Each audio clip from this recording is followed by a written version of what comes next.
হুম্মাম কাদের চৌধুরী ও সাঈদ আল নোমান তুর্য চট্টগ্রামের এই দুই তরুণ রাজনীতিককে নিয়ে এবার গুঞ্জন উঠেছে মন্ত্রিত্বের। চট্টগ্রামের রাজনৈতিক অঙ্গন এবং সামাজিক যোগাযোগ মাধ্যমে এখন আলোচনার কেন্দ্রবিন্দুতে নতুন মন্ত্রিসভা। নবনির্বাচিত সংসদ সদস্যদের শপথ গ্রহণের প্রস্তুতির সমান্তরালে জোর গুঞ্জন চলছে কারা থাকছেন আগামীর সরকারে। চট্টগ্রামের অভিজ্ঞ রাজনীতিকদের পাশাপাশি এবার নতুন দুই তরুণ মুখকে নিয়ে শুরু হয়েছে নতুন করে জল্পনা কল্পনা। নতুন মন্ত্রিসভায় আসতে পারে চমক। অভিজ্ঞদের পাশাপাশি চট্টগ্রামের দুই তরুণ মুখও থাকতে পারে এই সরকারে। ত্রয়োদশ জাতীয় সংসদ নির্বাচনের পর এখন সবার চোখ বঙ্গভবনের দিকে। সংসদ সদস্যদের শপথ গ্রহণ প্রস্তুতির শেষ হতে না হতেই শুরু হয়েছে মন্ত্রী নির্বাচনের হিসাব নিকাশ। জীবনের সব আয়োজন এখানে একসাথে। বরাবরের মতোই দেশের রাজনীতির লাইফলাইন হিসেবে পরিচিত চট্টগ্রাম থেকে মন্ত্রিসভায় কারা ঠাঁই পাচ্ছেন তা নিয়েই কৌতূহলের শেষ নেই।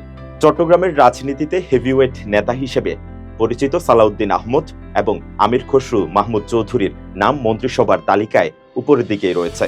প্রশাসনিক অভিজ্ঞতা এবং দলের ভেতর শক্ত অবস্থানের কারণে তাদের গুরুত্বপূর্ণ মন্ত্রণালয়ের দায়িত্ব পাওয়া প্রায় নিশ্চিত হয়েছে বলে মনে করছেন বিশ্লেষকরা। তবে এবারের আলোচনায় সবচেয়ে বড় দুই চমক চট্টগ্রামের হুম্মাম কাদের চৌধুরী এবং সাঈদ আল নোমান তুর্য। সামাজিক যোগাযোগ মাধ্যম থেকে শুরু করে রাজনৈতিক আড্ডায় এই দুই নাম নিয়ে চলছে এখন তোলপাড়। হুম্মাম কাদের চৌধুরী পারিবারিক রাজনৈতিক ঐতিহ্য এবং সাম্প্রতিক সময়ের রাজপথে ও আন্তর্জাতিক অঙ্গনে নিজের উপস্থিতির জানান দিয়ে আলোচনায় এসেছেন হুম্মাম। তরুণ প্রজন্মের একটি অংশের কাছে তার গ্রহণযোগ্যতা এবং স্পষ্ট ভাষী ইমেজের কারণে তাকে মন্ত্রিসভায় শ্রম ও কর্মসংস্থান মন্ত্রণালয়ের দায়িত্ব অন্তর্ভুক্ত করার গুঞ্জন শোনা যাচ্ছে। অন্যদিকে সাঈদ আল নোমান তুর্য শিক্ষানুরাগী তরুণ উদ্যোক্তা হিসেবে পরিচিত সাঈদ আল নোমানকে ঘিরে রয়েছে ভিন্ন জল্পনা। চট্টগ্রামের উন্নয়ন ও আধুনিকায়নে তরুণ এবং কারিগরি জ্ঞানসম্পন্ন নেতৃত্বের প্রয়োজনীয়তা থেকেই তার নাম আলোচনায় উঠে এসেছে বলে ধারণা করা হচ্ছে।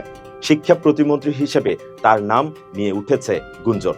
চট্টগ্রাম থেকে প্রতিবারই চমক থাকে। গুঞ্জন সত্যি নাকি নিছক জল্পনা তা জানতে অপেক্ষা করতে হবে মন্ত্রিপরিষদ বিভাগের চূড়ান্ত ঘোষণা পর্যন্ত।